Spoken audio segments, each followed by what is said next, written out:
Halo teman-teman, selamat datang kembali di channel Alif Razan Saputra tutorial Nest.js. Nah, sekarang kita sudah masuk chapter 2 ya, pembuatan skema database. Nah, sekarang kita akan fokus kepada skema database dan turunan-turunannya. Jadi, kita masih di dalam boundary planning, bukan coding. Karena perlu diketahui bahwa planning itu lebih penting daripada coding. Coding itu bisa belakangan. Oke, teman-teman, kita mulai. Nah, di sini saya sudah menyiapkan Draw.io ya, teman-teman. Draw.io ini biasa digunakan untuk gambar diagram gitu ya. Tapi ada lagi yang lain-lain seperti Visio juga ada dari Microsoft. Nah, ini langsung ya. Kita anggap teman-teman yang belum familiar dengan Draw.io atau dengan diagram ini, kita anggap aja kotak-kotak ini adalah sebuah table ya. Di sini ada table user, ada table testimony, opening speech, news, categories, terus sama client. Nah, master user ini itu untuk menyimpan data-data user ya. Kayak nama, sebenarnya ada banyak nama, nomor handphone. Cuman saya fokusnya ke name, username, dan password. Kemudian di sini juga ada news gitu ya. News juga untuk menyimpan bagian dari berita gitu, berita di portofolio websitenya. Itu di bagian newsnya ya teman-teman ya. Nanti akan saya tunjukkan. Di sini ada news detail. News detail itu isian dari newsnya apa gitu kan, dibuatnya kapan, update enggak gitu kan, up to date. Terus gini ada kategorinya.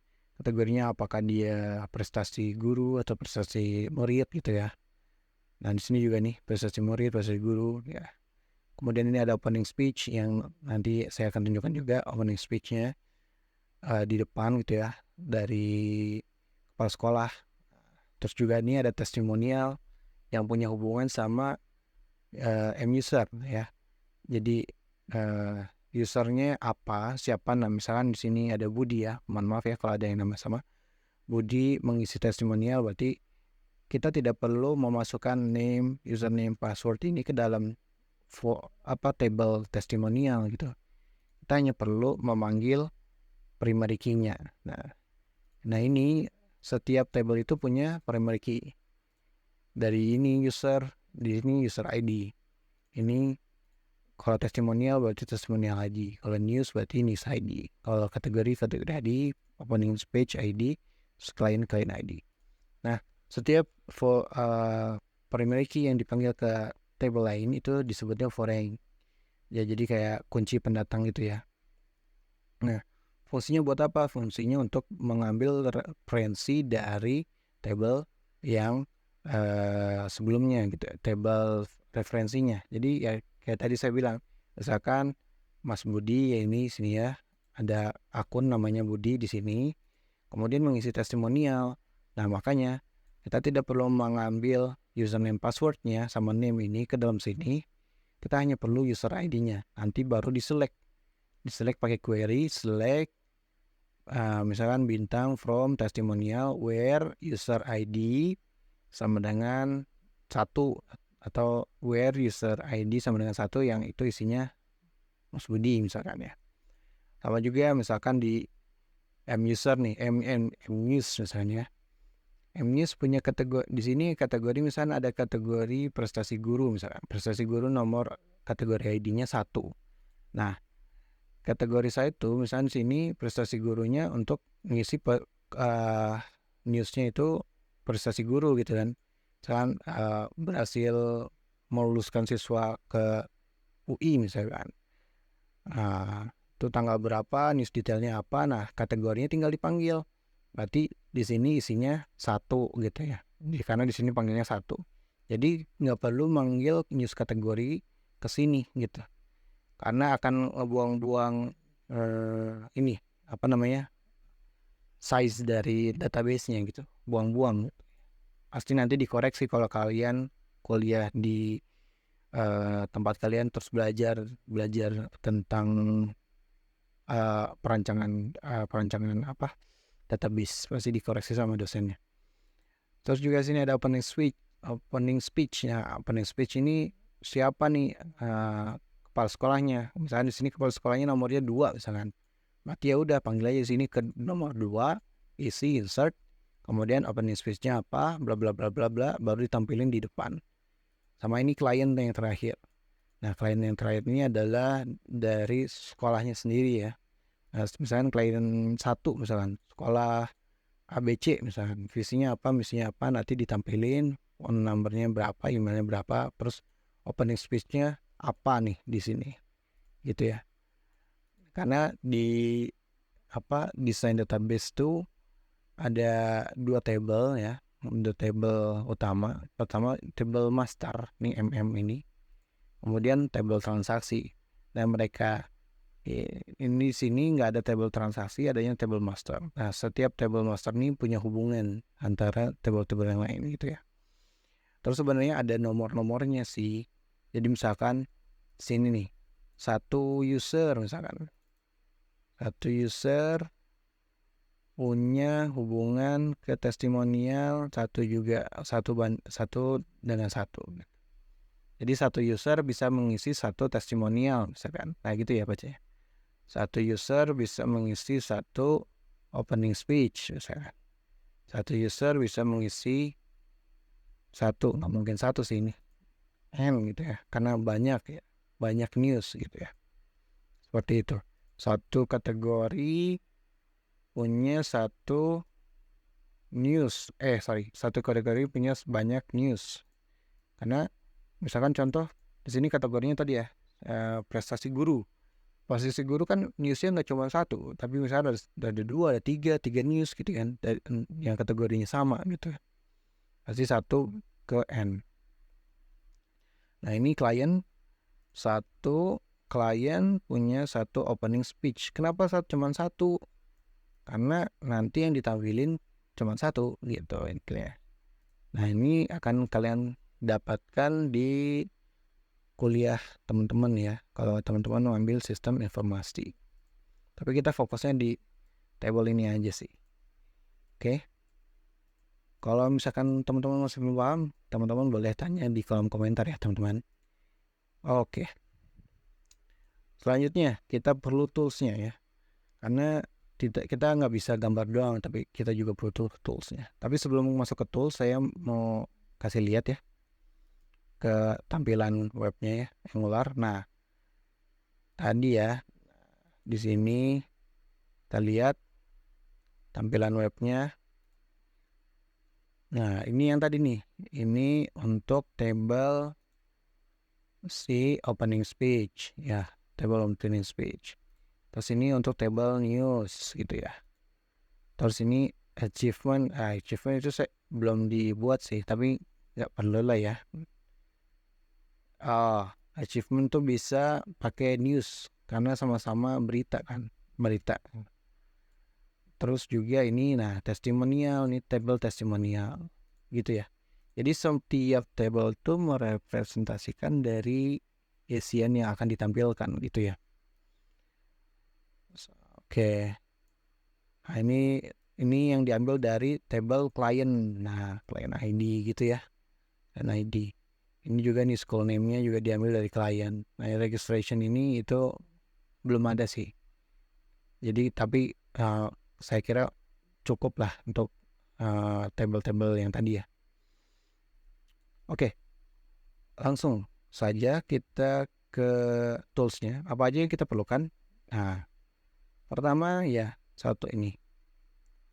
PostgreSQL. Ini teman-teman silahkan download ya. Versinya nggak usah disamain. Versi yang terakhir saja gitu ya. Nah, di sini ada versi 16 ya. Versi yang terakhir aja nggak apa-apa. Oke, versi yang terakhir tinggal di download gitu. Tuh ada yang 17, tapi ya kita pakai yang 16 aja. 16 gitu ya, download. Setelah di-download nanti di-install ya. Tinggal di next aja. Nah, ini ada 363 MB. Kemudian satu lagi adalah dbVir. Nah, ini fungsinya buat apa? Fungsinya ini untuk jadi interface dari ininya ya, interface dari database-nya. Jadi kita akan lebih mudah gitu ngebaca database kita dengan dbeaver ini. Cuman alternatifnya apa? Ada banyak sih, gak cuma ini doang. Ada PHPMyAdmin juga ada, tapi PHPMyAdmin cuman buat ini ya, MySQL ya. Tapi ada aku lupa namanya apa. Nah ini tinggal download kalau teman-teman Windows ya, download yang installer Windows gitu. Oke. Nah once it done, semuanya udah, baru nanti diinstal. Oke. Kita install bareng-bareng. Nah, kita bisa skip ya. Kita percepat videonya biar nanti lebih cepat lagi untuk masuk ke seksi selanjutnya.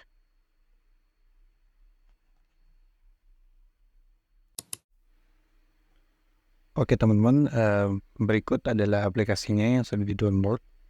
Nah, ini yang sudah di-download, kita langsung install saja teman-teman. Kita mulai dari Postgres. Nah, oh ya, dan ingat teman-teman, tidak mengapa bila versinya berbeda, karena pasti kegunaannya akan sama juga gitu ya. Walaupun memang nanti kalau misalnya berbedanya sangat spesifik gitu ya, akan jauh banget, pasti berbeda dari sintaksnya mungkin. Cuman di kompi saya itu versi 13 dan yang teman-teman download itu versi 16, tapi nggak jauh beda. Jadi nggak ada masalah. Oke, ini tinggal next saja ya teman-teman. Tinggal next gitu ya. Next juga ini dicentrangin semuanya. Kemudian ini datanya juga next. Nah, karena saya sudah punya, jadi saya tidak perlu melakukan instalasi lagi. Jadi karena juga saya punya beberapa database di dalam database saya, jadi nggak perlu, jadi tinggal di cancel saja gitu ya. Kalau teman-teman tinggal next sampai finish. Oke. Kemudian teman-teman juga tinggal double klik untuk di beaver-nya dan lakukan instalasi. Nah, nanti akan tampilnya seperti ini. Nah, kalau udah gini tinggal next saja teman-teman. Next gitu ya. Ini next. Nah, ini include Java. Oke, next di beaver-nya. Nah, ini next sampai dengan finish ya. Next sampai dengan finish karena saya juga udah punya di beaver-nya. Oke. Kalau sudah finish, oke, nanti tampilannya pertama yang kita mau lihat adalah versi dari Postgres-nya. Saya pinjam dulu Visual Studio Code. Di sini ada command line. Di command line ini itu bisa dicek Visual Studio Code-nya yang ini, PSQL minus V, kemudian di enter. Nah kan, yang punya saya itu 13. Nah, yang teman-teman itu 16. Nah, perlu diperhatikan jika PSQL ini tidak berhasil ya di teman-teman, padahal udah terinstall gitu ya, silakan cek environment variables-nya ya, kemudian di add environment variables-nya. Nanti saya akan cantumkan caranya ya di sini. Oke. Ini saya udah versi 13. Nah, sekarang kita mau lihat di beaver-nya. Di beaver-nya seperti apa sih? Di beaver-nya itu seperti ini, teman-teman. Nah, pasti di sini teman-teman kosong dulu. Nah, kalau masih kosong nanti tinggal new gini ya. New terus pilih Postgres. Kemudian masukin tuh tadi Postgres, terus passwordnya tadi apa, terus tadi kliennya berapa, itu tinggal di finish. Nah, nanti dia database-nya Postgres saja dulu, nggak apa-apa. Jadi dikonekin dulu ya, tes connection dulu.